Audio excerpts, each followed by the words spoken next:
महाराज अज अपना अनुष्ठान कर रहे थे। उस समय वहां पर ब्रह्मा ने रावण को यह बता दिया था कि अज के यहां पर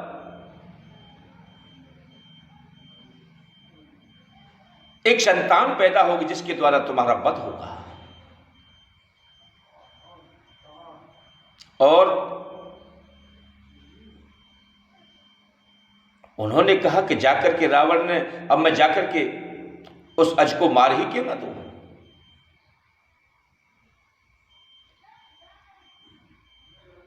उन्हें मारने के उद्देश्य से रावण अयोध्या पहुंचा और वहां पर महाराज अज अपना अनुष्ठान कर रहे हैं।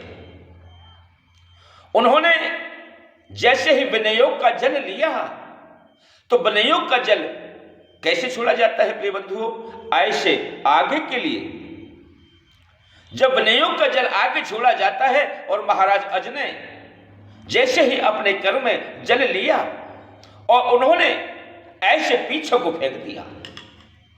रावण खड़ा खड़ा देख रहा था। आकर के उन्होंने अज से प्रश्न झोंक दिया कि महाराज आप यह बताइए कि विनयोग का जल हमेशा आगे के लिए छोड़ा जाता है, लेकिन आपने ये पीछे के लिए क्यों छोड़ा।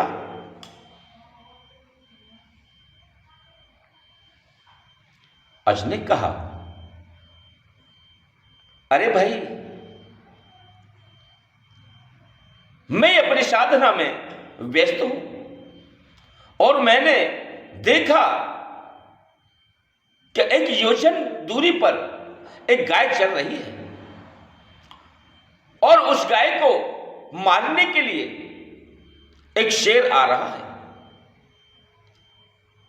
अब गाय अयोध्या की सीमा में है,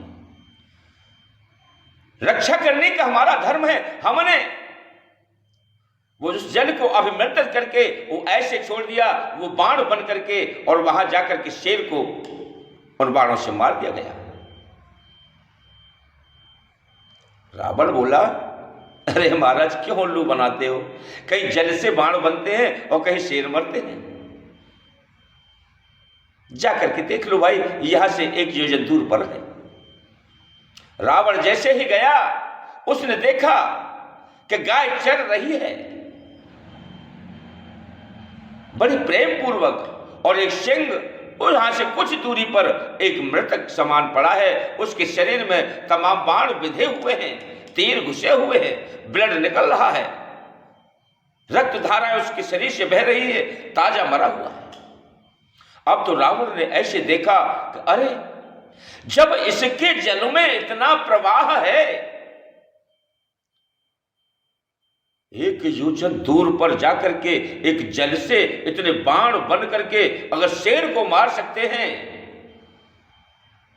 तो इसकी शक्ति का कोई पता नहीं। न जाने क्या कर दे, मैं से क्या मार पाऊंगा। रावण वहां से दुम दबा करके भागा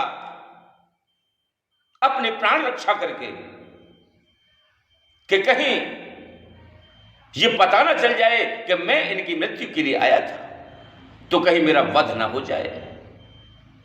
प्रिय बंधुओं, इस चैनल को लाइक करें, सब्सक्राइब करें। ओम नमो नारायण, ओम नमो नारायण, ओम नमो नारायण।